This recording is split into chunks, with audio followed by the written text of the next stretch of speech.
This is a quick video showing how we create our history walls. We actually detail these to make them look three-dimensional and to stand out. And our guests love these walls because they just are so different.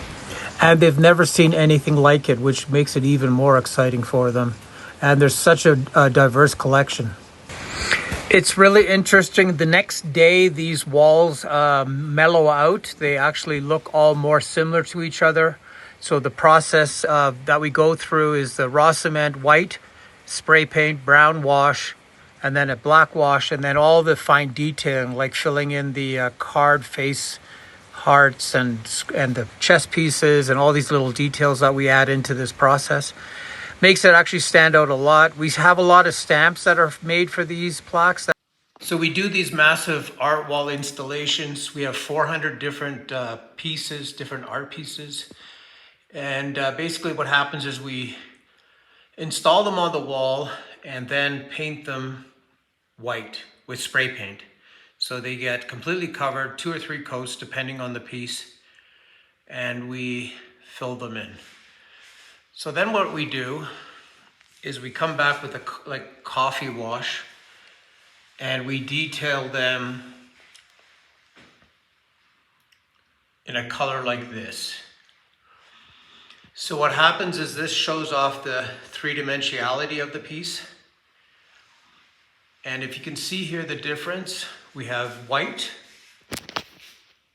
and we have brown beside it. So this piece hasn't been stained yet. This Christmas piece hasn't been painted yet, Don Quixote. So if you look closely, you can see how the brown brings out the detail incredibly strong. You can see exactly what the piece is. Very interesting process. So what I'm going to do now is I'm going to actually apply some black so you can see what the black color does to this, how it makes it completely three-dimensional. We have to tape the top row still.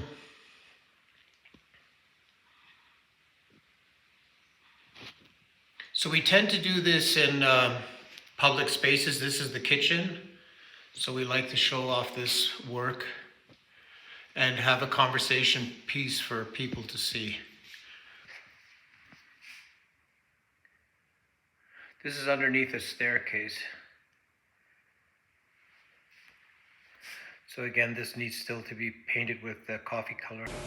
Yeah, here I'm starting the process of black washing. You have to get this black paint into every single crevice. Some pieces are incredibly tough to get the paint to go in.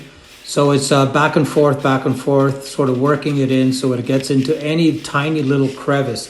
If you don't get this black paint in there, you have the brown showing through and it looks really odd, it looks off. So you have to work it in and get every single space covered with this material.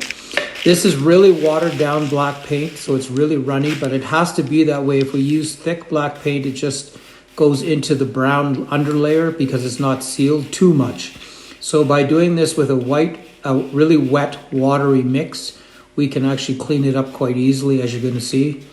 And it's interesting, you have to basically be a little bit cautious about the piece that's beside it because it will stain, and if you don't clean it up, it will mark forever. So here we're getting rid of the black, and we have to be cautious that we don't take away too much of the brown that's underneath, so you have to be very aware of that you don't rub too hard because you will show through it. Here's the piece. This will mellow out incredibly well in 1 or 2 days. So the brown will come back and it'll look more unified. But that's a real idea of how this black washing really pushes out the next layer of detail. All these pieces are going to be painted, not all of them. Most of the pieces have little intricate details that get added to them, like jewelry beads, red paint, black paint, white paint. So all the pieces have these little additional details that make them even pop more, which is really cool. And that makes them actually even more unified because we use basically 5 colors to do it. Here I'm standing back with the camera and showing you what happens when you do this in bulk, when you're painting 3 or 4 pieces at the same time. You can't take on too many pieces because this stuff does tend to stain and dry if you don't get it off quick enough. So I usually do a maximum of 3 pieces to get to still have the ability to wipe this down and to get it to look the same. And you have to be very persistent in getting this paint into every crevice. If you don't, it shows up really badly. So it's like a real effort to cover every square inch of these pieces and every single tiny detail. Really important to get in there, get this paint in there.